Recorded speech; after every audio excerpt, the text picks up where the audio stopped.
અને વળી પાછો વાવડીના સીમાડે સાહેબ બાપા બાપુના વ્યવહારની મારી પાસે આવી ગોહિલ.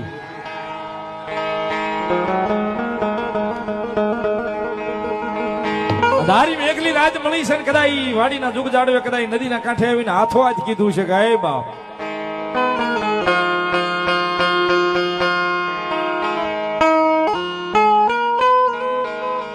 જગતમાં એકવાર માગી લે.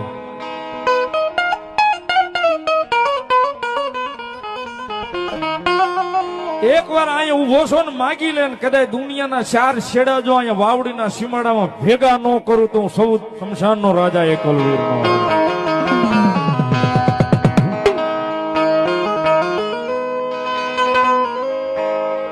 અને એ સૌ શમશાનનો રાજા દાદો એકલવીર આવે સાહેબ ની દાદાની હાજરી થાય ક્યાં સુધી વિનંતી કરી તાળીનો તાક બધા ભાવથી આવજો.